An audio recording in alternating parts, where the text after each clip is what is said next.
Welcome students, আমরা ছোট রিলসের মাধ্যমে আজকে শিখে নেব ইন্টারোগেটিভ ফর্ম অফ ভয়েস।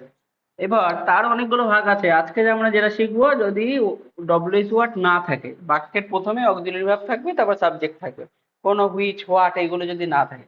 দেখো, আমি একটা উদাহরণ দিয়ে শিখে দিই। অ্যাক্টিভ ভয়েস আর প্যাসিভ ভয়েস। অ্যাক্টিভ ভয়েসে কেমন একটা বাক্য থাকতে পারে, এতেও অক্সিলারি ভার্ব আগে থাকবে, তারপরে সাবজেক্ট থাকবে, তারপরে V1 V2 V3 জায়গায় একটা ভার্ব থাকবে, প্লাস অবজেক্ট থাকবে। এটা একটা বেসিক। যে কোনো একটা অক্সিলারি ভার্ব হতে গেলে যে টেন্সেই হোক এরকমই থাকবে একটা বেসিক। তার প্যাসিভ ভয়েস করতে হলে কি হবে, যেহেতু এটা প্রশ্ন, ভয়েসে যদি প্রশ্নে যদি ইন্টারোগেটিভ ফর্ম থাকে, আমাদের প্যাসিভ ভয়েসেও কিন্তু ইন্টারোগেটিভ ফর্মে করতে হবে। মানে অ্যাক্টিভ ভয়েসে ইন্টারোগেটিভ থাকলে প্যাসিভ ভয়েসে ইন্টারোগেটিভ করতে হবে, তারা অক্সিলারি ভার্ব এভি হবে।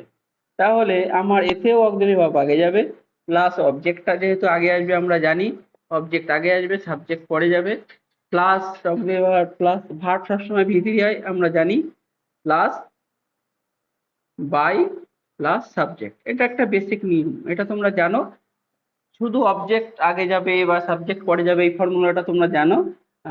অ্যাক্টিভ হয় যে সাবজেক্টের আগে একটা অক্সিলারি ভার্ব আসতো, এখানেও অবজেক্টের আগে অক্সিলারি ভার্ব আসবে। একটা উদাহরণ দেখি, অ্যাক্টিভ ভয়েসের একটা উদাহরণ আমরা দেখে নিই, যে আই লাইক ম্যাঙ্গো। আমি একটা সোজা ইংরাজি শিখলাম।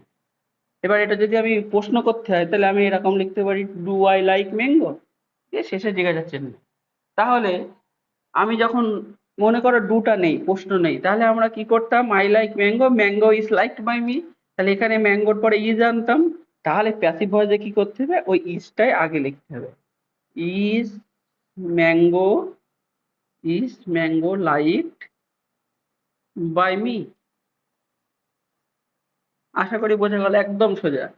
অ্যাক্টিভ ভয়েসে ডব্লু কোনো অক্সিলারি ভার্ব সাবজেক্টের আগে যাবে, প্যাসিভ ভয়েসেও যে অক্সিলারি ভার্ব থাকবে সেটা সাবজেক্টের আগে যাবে, ব্যাস।